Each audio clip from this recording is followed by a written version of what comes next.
All right, preacher says we're in Mark chapter 5, and so we are. We're looking at the last several verses in 5. We had gotten to verse 20 2 weeks ago, the last time we connected on this subject, and so we'll pick it up there this evening. I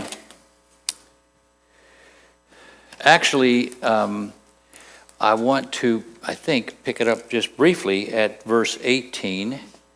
Yes, I do, and but that's kind of in a way of review. But there's something here I'd like to pick up as we come to verse 20. I want to be sure we get. I'd like to be sure we hold on to that as we come into the verses that follow. And let me just say this. I have mentioned this before. It's been a little while, and we got some folks who are not always with us. But here's the thing. Some of these verses and some of these sections lend themselves to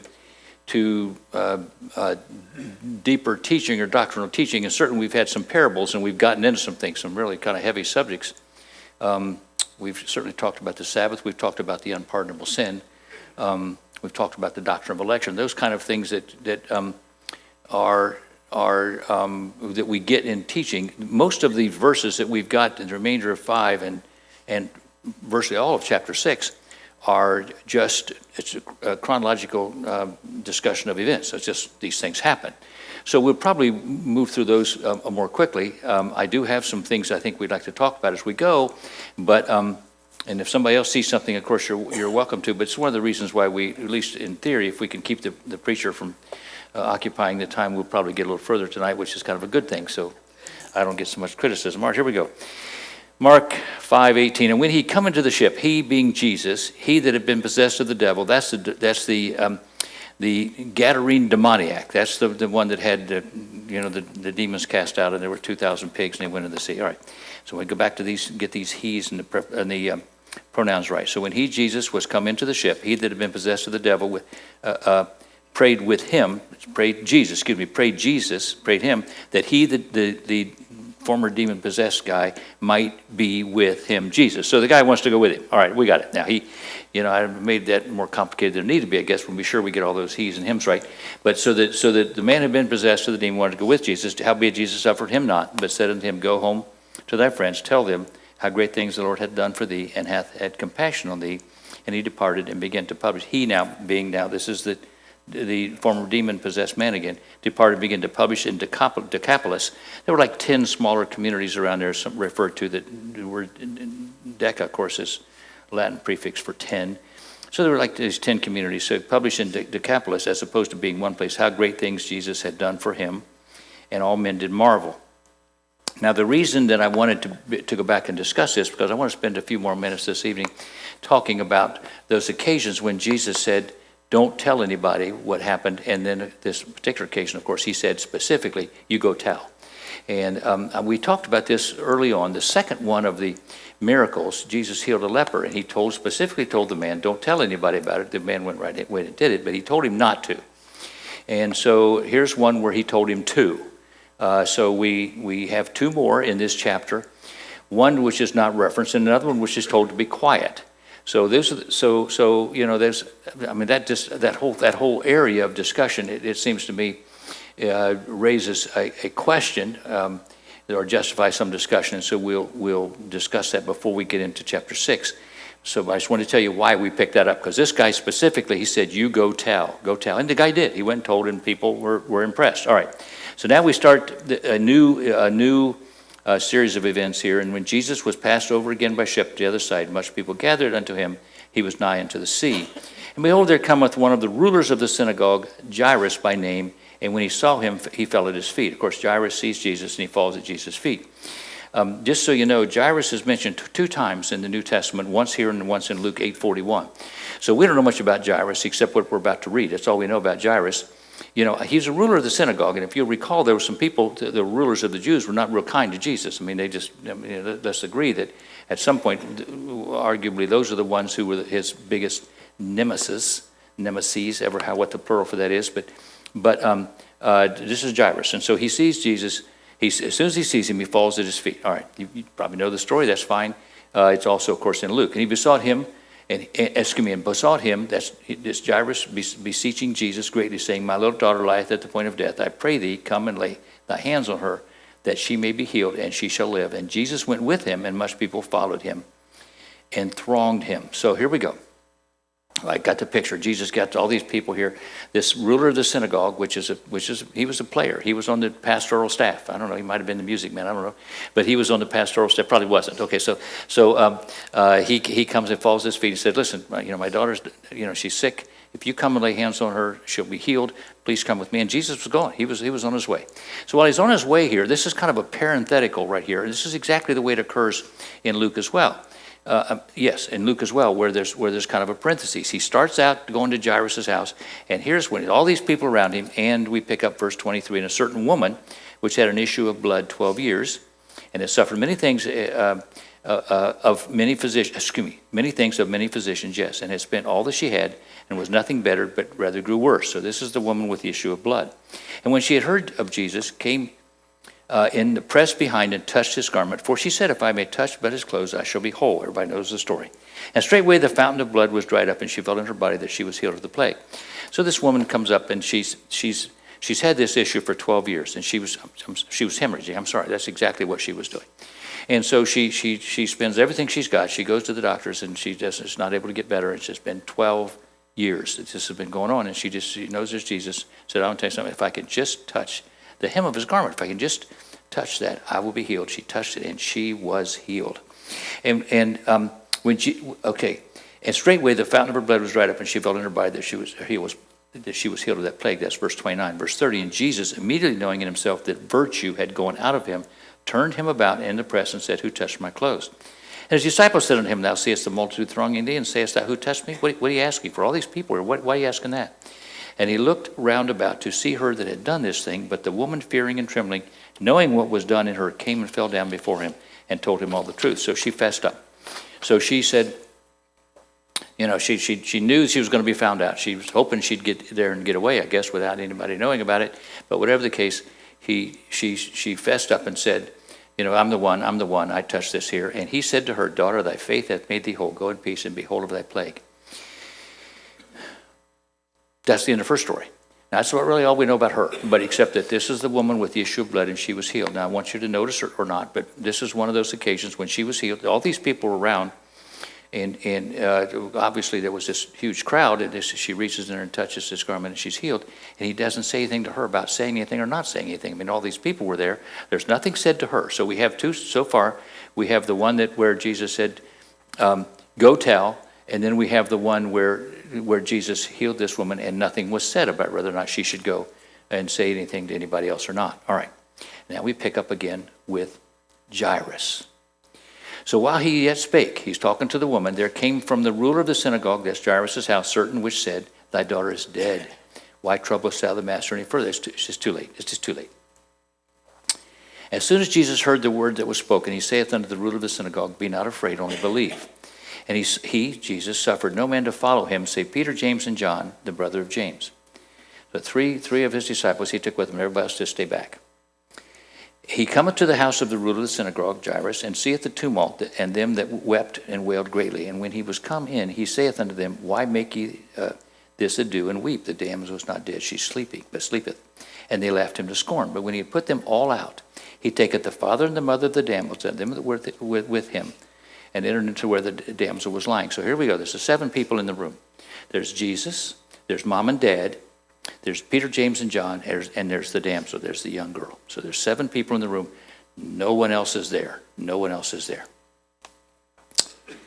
And he took the damsel, by the head and saith unto her, "Talitha cumi," what he said, ever that's pronounced, which is being interpreted, I can get this, "Damsel, I say unto thee, arise."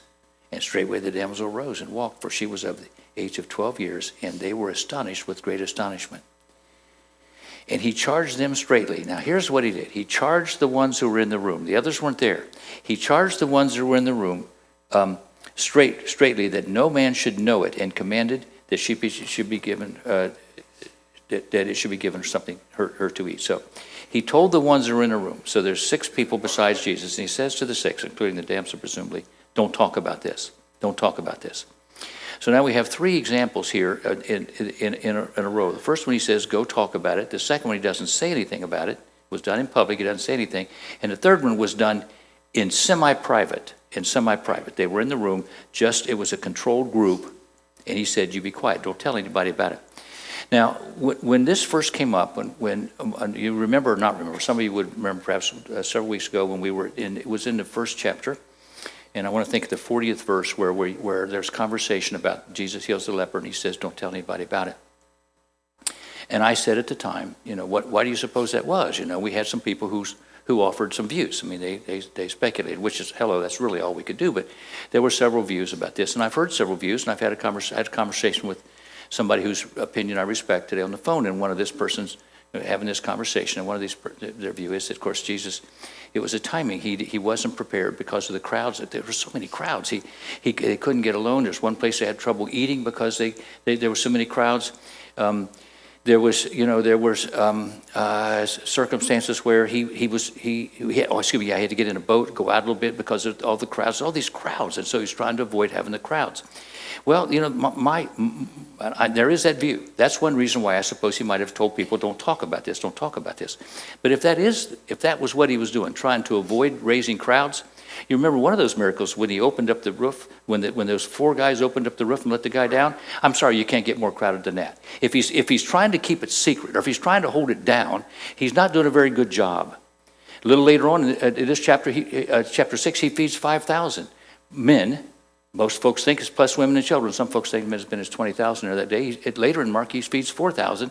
If there's a purpose behind him holding down the fantastic nature of his ministry, he's not doing that real well, because he does this in public. He healed the demoniac when all the people were around there, of course, or there were several people. They went and got some others, of course, and he told him to go tell people. So I'm not sure that the reason he said to some of the people, you don't have to talk about this, or you don't talk about this. I'm not sure it was because he was trying to avoid crowds.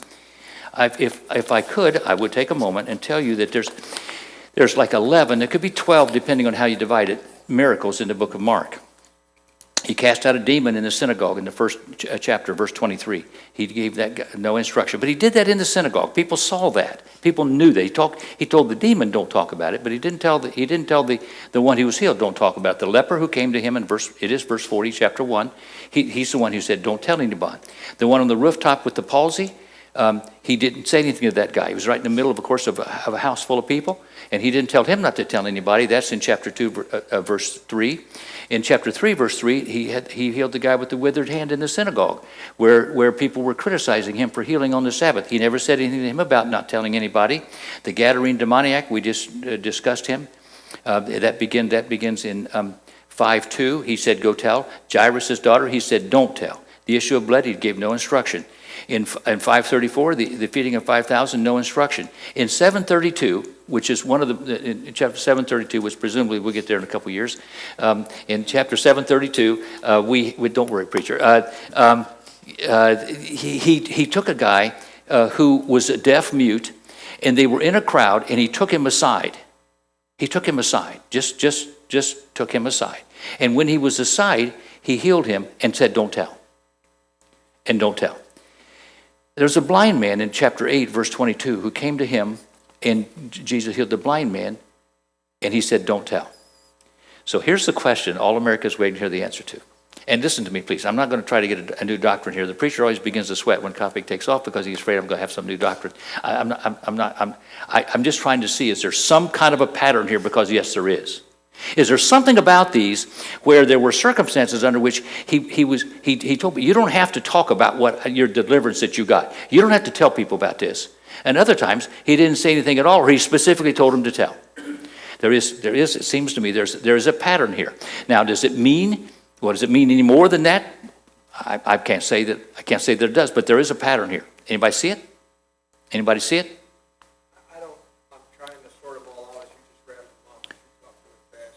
Really? I didn't notice. Is it possible that because some of them were obvious, so there's no need to tell because of the physical affliction that I'm trying to track there on all the ones you just rattled off, that some of them you don't need to say nothing because, For example, the crippled beggar at the gate, beautiful. Nobody, Peter really didn't have to. It was obvious that this dude was crippled for 40 years and now he's jumping up and down. So, sure. So you don't need to say anything. I don't know Okay, so Charlie, for those of you who couldn't hear, he says some of these, there's a physical manifestation of what happened inside. There probably wasn't with the woman with the issue of blood. But I'm not, that may have been part of it. That some of those things were, but he specifically has told him not to tell. That you've been delivered or you've been released, and just don't talk about it, don't tell anybody.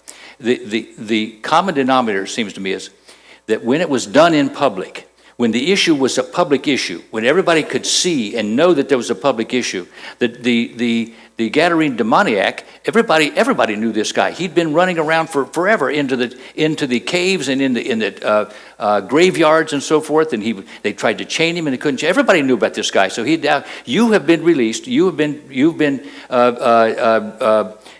healed. You go tell people about it because it was public. The ones that he took aside, Charlie, were the ones that the examples here that we have, the ones that he took aside were the ones that he said, you don't have to talk about it. You have been healed, you have been released, and it was done in private, and those are the ones he said you don't have to talk about it. Now, that's the common denominator for these. The ones that he did in public, the feeding of the 5,000, why not tell anybody? The guy who came down through the ceiling, he didn't tell that guy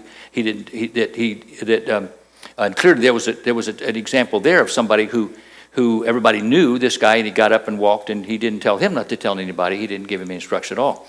So the common denominator for the ones that we've got here was, I gave 11 actually total, was some things that everybody knew about, you should talk about them, and some things everybody didn't know about, and they shouldn't. They were told not to talk about them. Now, I want to be careful with this because I'm not going to make a necessary application to us. But if there is one, it could be this. If a person had, hypothetically, a substance abuse problem, let's just say they did, and the whole world knew about it. I mean, everybody knew about it. The guy was he was a lush, he was a drunk, or whatever like that, an alcoholic, and he had drugs and whatever. And everybody knew about it, and he was delivered, and people are delivered. Did you know that? People are delivered. And if he's delivered, that's the one that he should go around and tell people, I've been delivered. If a person had some kind of an issue, for example, with, let's just hypothetically say with anger or with gossip, and people knew about it, and they were delivered of that, in other words, the Lord gave them victory over that, then they should tell. I've had this issue, some of you folks have known about it, and I've been delivered of it. But there are some things that the Lord delivers us from that we don't necessarily, it seems to me, have to talk about. We just don't have to talk about. This is my view, and I'm happy to hear other views when I'm done, as long as they're not different than mine. No, I'm telling you what, I'm not going to. It would be petty of me not to allow somebody with a different view.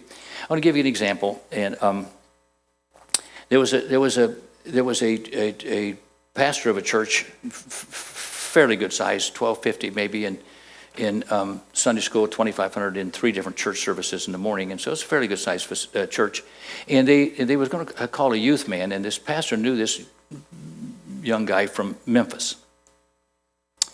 And he wanted this guy to be his youth man, and so he bring this guy. He's going to preach in the morning, going to preach in the evening. And Trish and I were in one of the services, of course. Well, we were in the morning, and this guy's up here preaching. He was good. I don't know, he's great, but he wasn't coming to be the pulpit man anyway. He's coming to be the youth man. And we're sitting there listening to him. He's doing pretty good. And here's what he said. He said, I'm not perfect. Well, bless his heart. Guess what? Nobody thought he was. I mean, that was enough. That was enough for me. And you know what he said? I haven't been faithful to my wife. And the preacher, who was sitting about as far from him when he was preaching, he's sitting on the dais as, say, Ren is from me. The preacher, had he been African-American, he would have been a Caucasian when he said that. I mean, he blanched. He couldn't believe it. And that old boy was on his way back to Memphis that afternoon. I totally agreed with the preacher. I did not think he had to say that. The Lord delivered him of it. It was something between him and his wife, and I didn't think it was necessary for that to be told. Other people have a different view on that. I totally get it. But understand this, at least in the portions of Scripture we have for tonight, there were occasions when Jesus said, don't talk about it. But in every one of those cases, it was either an individual thing, Jesus and the person who got the victory or who got the healing, or a control group, a very small group. And those, he said, don't talk about it. Don't talk about it. Now, I see some smiles. Preacher's sweating. That's good for him. It's good for him. Preacher, it's good for you to sweat, buddy. If anybody have a different view, I'm okay with it. I really am okay with it. And I know that's kind of some folks that's different than that. Some folks think they should just get their laundry out there and hang it out there in the breeze. I'm telling you what. It's a little hard it's really hard to have anybody kind of an impact. It seems to me it is when some things just don't need to be said. In my view. Okay, I was hoping we'd get some confessions. I was hoping the folks come out there and get their laundry out here. Come on now, step up. Some of you people are spiritual. I should probably confess a bad thought I had earlier. Preacher said, BW is not here tonight, and I said, there is a God. All right, so I'm just thinking, this is, and I can't believe I'm just really embarrassed I had that thought, but nobody cares. All right, here we go. Yes?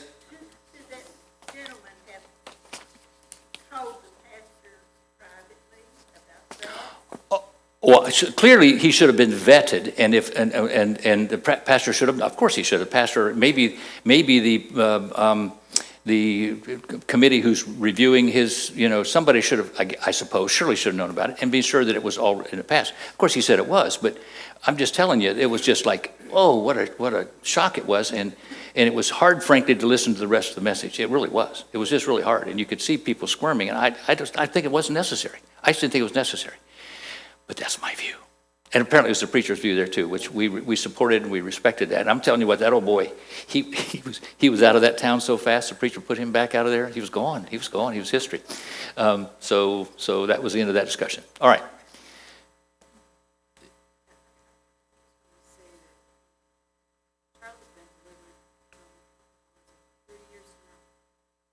Well, bless your heart, Charlie. 30 years. Hopefully it'll stick. Yes, get another 30 and see how it goes. I want to tell you something. I'm okay. I think that's a victory, and I'm happy to hear it. Congratulations, brother. It's a good thing. The Lord does deliver. The Lord does deliver, and you know what? And sometimes it's good to talk about some of those things. I have to tell you, you've been in service. Maybe you've not been in services. I certainly have. When it's like people just love to talk about how bad it was. And I don't know. I don't know.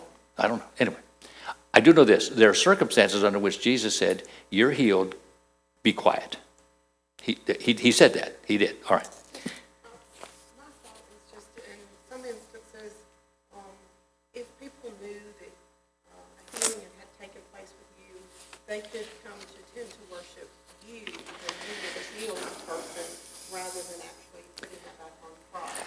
So I thought maybe that might be one of the reasons why a lot of things lost in Could be. This is where some people, my guess is because anybody who gives some kind of a testimony and make it seem as though it was they who got the victory or somehow were instrumental in the victory, instead they could try to bring glory to themselves, whatever, which would be an unfortunate thing for sure. Anytime the Lord gives a person victory and they find any reason to share it whatsoever, they should, it seems to me, give the glory where the glory belongs. I think I'd be real careful about taking the credit for something that the Lord did. See, I've just seen it where it's happened, like in the fact that you were healed, or the fact that a miracle took place in your home. Oh, this is now a sacred place. Yeah, I got you. Sure. That type of stuff. Sure. I get it. No, sure. That clearly that people who have gotten victory need to be extra careful that they don't allow things like that to happen. You recall that Charlie mentioned Peter involved in healing. People wanted to worship him, and he said, no. And the same with Paul on more than one occasion. He was about to get the credit. He said, no. So we just have to be real careful that people don't somehow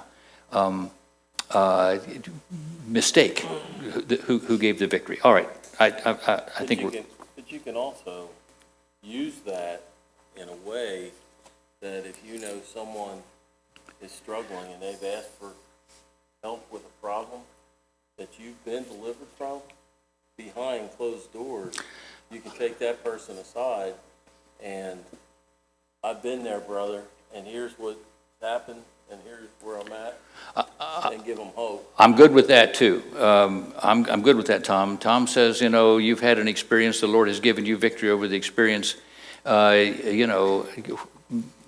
totally in a position to be able to be a blessing to someone else and say, I've been there, my friend, and the Lord gave me victory, and here's some of the things that happened, or some things preface that, which is not quite this, which is a little different, but no doubt about it. If the Lord gives you victory over a particular area and you have an opportunity to use that, I wouldn't miss the opportunity to do that very thing. All right. Okay, here we go. There's one other thing. I wish I had done this, but there's something else that caught my eye, which is interesting, or it's not. How long had the woman had the issue of blood?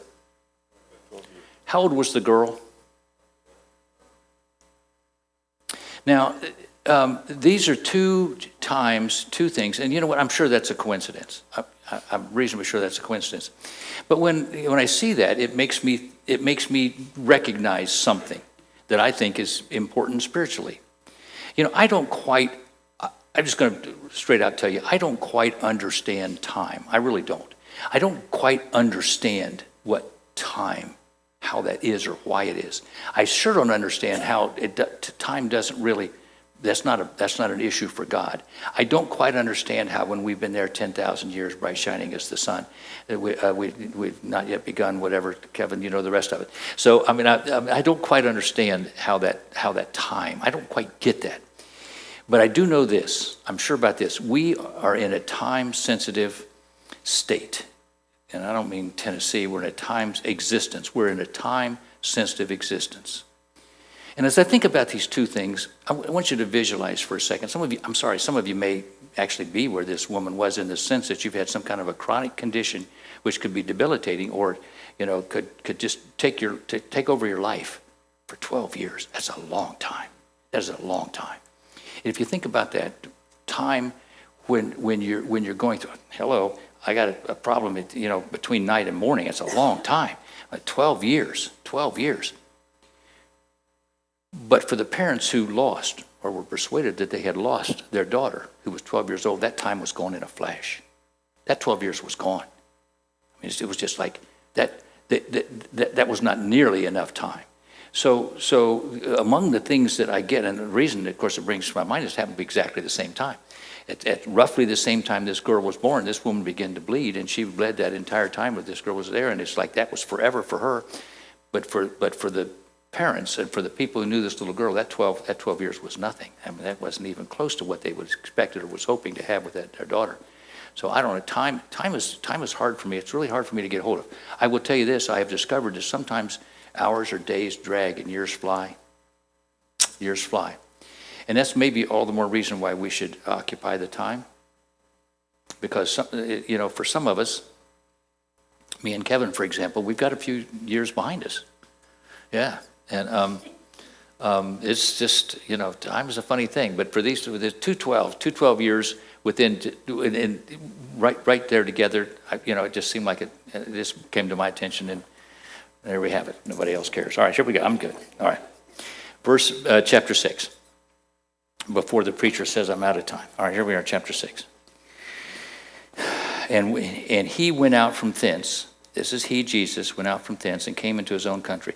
You know what? There's some really sad stories, some sad anecdotes, some sad things that happened in the Bible.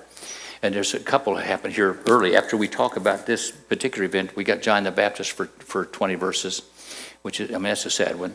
But there's some really sad things. But I want you to think about this for a little bit, and I want you to just kind of realize, this is just, I'm sorry, this is sad.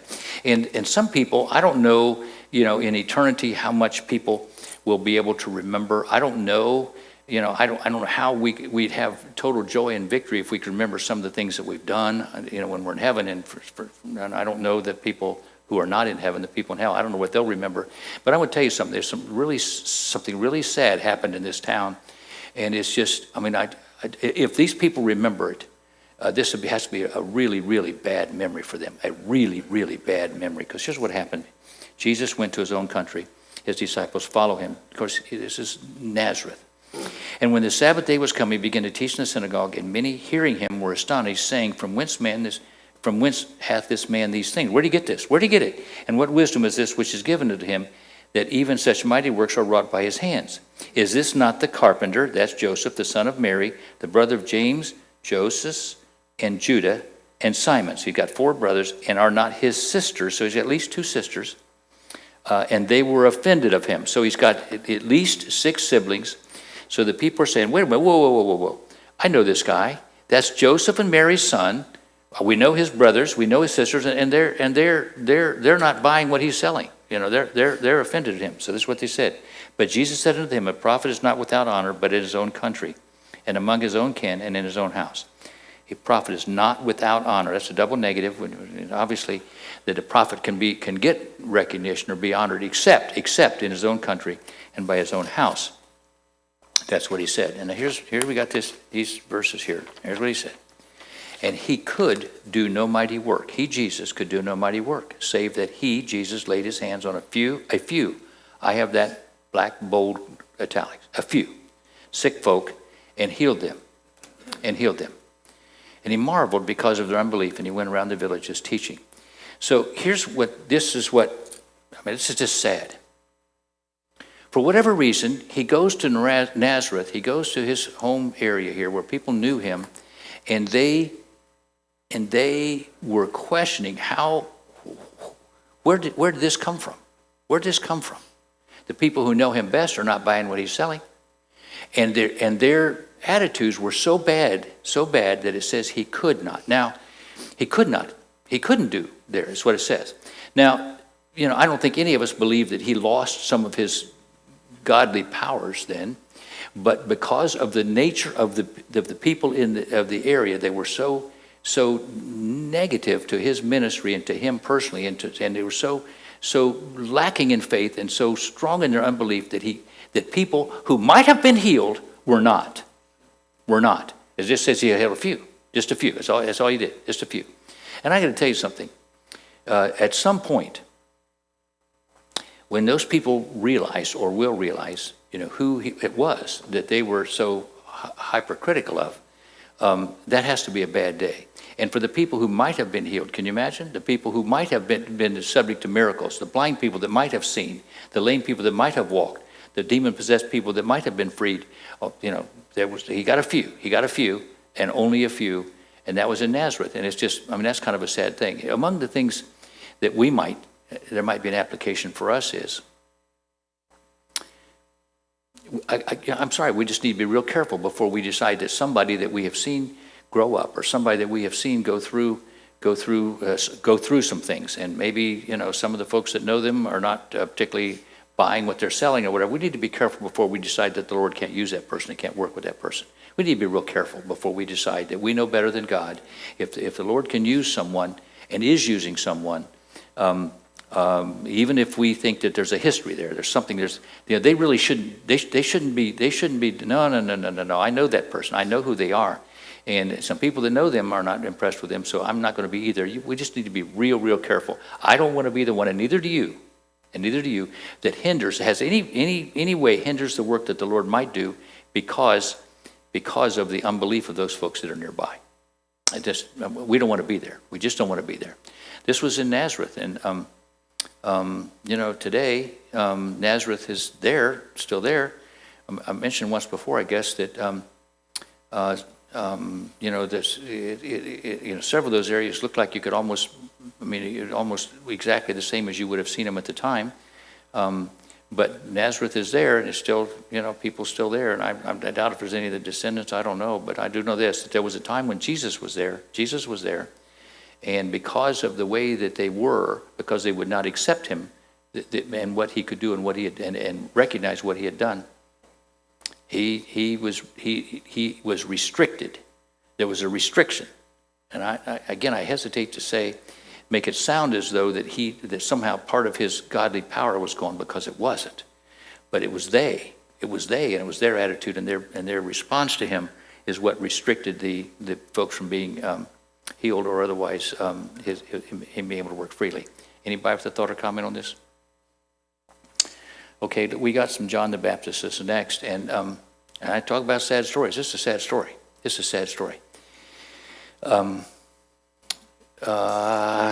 Let's just read it. There's like 20 verses of it. And King Herod heard of him. This is Jesus. Now, I want to be sure we know who we're talking about again. Verse 14. And King Herod heard of him, Jesus, Oh, no, I'm sorry. I missed the 12. Here we go. Let's go back and get these 12. So verse 7. Preacher's trying to skip some verses here. And he called unto him the 12, he Jesus, and began to send them forth by two and two, and gave them power over unclean spirits, and commanded them they should take nothing for their journey save a staff only. No scrip. That's kind of like a little wallet that they had or whatever. No bread, no money in their purse. But be shod with sandals, not put on two coats. And he said unto them, in every place soever you enter into a house, there abide till you depart from that place.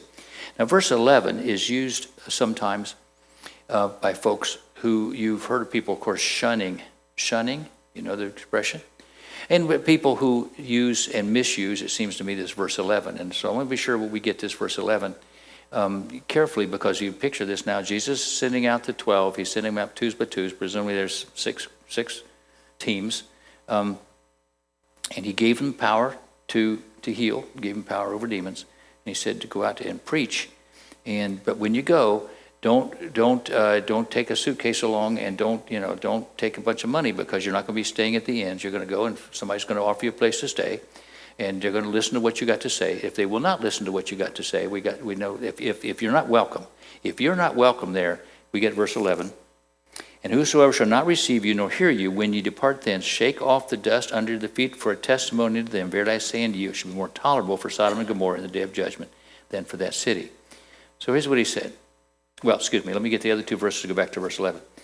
Two verses on this subject. And they went out and preached that men should repent, and they, the disciples, cast out many devils, and anointed with oil many that were sick, and healed them. Now, we have this verse 11. And here's what it sounds like it says. He says to these 6 teams of 2, don't take any provision with you. No credit cards. Just go, and you stay with whomever will keep you. You preach. If people say we're not interested, leave our town. Do, whatever. You're not welcome here. Then go. Shake the dust off your feet, which is an expression which means I'm leaving. I'm out of here. And Jesus said, in those circumstances, it would be more tolerable for Sodom and Gomorrah. And I think that just that expression alone raises in our mind the specter of 2 cities that didn't actually fare very well. So what he's saying is, if somebody doesn't accept what you're saying, don't you worry about it. Don't you worry about it. I'll deal with it. You just go shake dust off your feet. So basically he's saying, leave them alone, just let them go. And this is where some people think that if somebody for some reason doesn't comport or doesn't comply with their view, and of course these people had the view directly from Jesus, didn't they? But then they should effectively say, I'm done with you, and have nothing else to do with them, which is what they were supposed to do. They were not supposed to worry about it. We're supposed to make a second trip to the city. They're done. That city's done. This is really what he's saying. That group, those people, I'm going to get them. Now, here's what I think we need to be careful about. First of all, Jesus did not, for whatever reason, did not give us the power to heal and the power over demons. I'm not saying he doesn't have that power, and I'm not saying that the Holy Spirit does. The Holy Spirit doesn't live within us, and I'm not saying that the prayer, which when Larry asked us what kind of prayer, what kind of people you'd like to pray for you, of course, I think of James. I want the effectual fervent prayer of a righteous man. I want the righteous man. But when you say the righteous man, there must be people who qualify that somehow, because that's the folks who are praying. But whatever the case, they were supposed to leave them and go. He didn't give us. So I know that we have power. I get that, but he did not specifically give us the power that he gave his disciples, nor did he specifically give us the instruction. So we need to be super careful, it seems to me, before we say this verse applies to us, so that we can talk to somebody and they don't accept what we're saying, so we're going to shake our dust off our feet and we're going to leave them alone and wait on God to strike them, because God's going to get them. He's going to get them. I'm going to tell you something. First of all, he did not give this to us. This was not specifically given to us. This was contextually. This happened to those 12 at the beginning of the ministry. He gave them special power, and he told them to go out, and this is what's going to happen to the people that don't. So I'm not prepared to say that when I speak to somebody about the things of the Lord and they are not sympathetic or they're not receptive, that I in fact should shake the dust off my feet and walk away and stand there a little bit and wait on the Lord to strike them down or treat them like Sodom and Gomorrah. That's just not my place, and that's not what I should be doing. And frankly, bless your hearts, I don't think you should either. So what do we get from this? What can we get from this? Well, among the things we might get from this is that we have a response. We've been told to go. We have been told to go. We've been told to go, and we've been told to be a witness and be a testimony, and we should do that. But the result is not ours. That's not our responsibility. The result's not our responsibility. We need to do what we're supposed to do, as the disciples were supposed to do what they're supposed to do, and God will deal with the results. He'll deal with the results. We're supposed to obey. Tom says we're supposed to obey, and he might have got it this time, but I got one right. Finally got one right, Tom. So I know. There is, okay. Yeah, I know. Okay. So we to the extent that there's something here for us, it seems to me it's this. That when we go, we're supposed to do what we're instructed to do. They did what they were instructed to do. They're supposed to heal people and cast out demons. And so we're supposed to go and do what we're supposed to do and recognize that there will be people, hello class, there will be people, you may have met some, who are not as receptive as others. It happens. So our position, though, it seems to me, we've not been told to say, shake the dust off your feet, and I'm going to treat them, Sodom and Gomorrah is going to be further ahead than they. That's someone else's. The outcome, the results of that, and what happens, if anything, to those people is the Lord will deal with that. Are we good with that? Are we good with that? I hope so. I'm reasonably sure we can get something from this, but we got to be careful when we take this as though this is as though we should make an effort, and when the person is not receptive, that we expect, that we're supposed to shake the dust off our feet and go on our ways and just and expect them to get treated like Sodom and Gomorrah. Anybody have a thought on this? Any additional thought on this? Yes, Larry.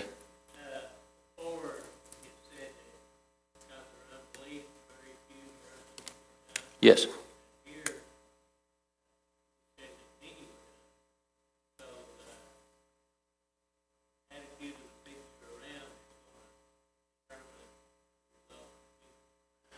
There's no question about it that there's some areas fertile and some areas not so fertile, which is the point I think you're making, Larry, that it absolutely matters. Exactly so. It matters, and that's all the more reason for us to not be in a position of being those who would doubt, or those who would question, or those who would find some fault with somebody who was doing the Lord's work, which is what the Lord obviously was doing, and they were finding fault back to of course, in Nazareth.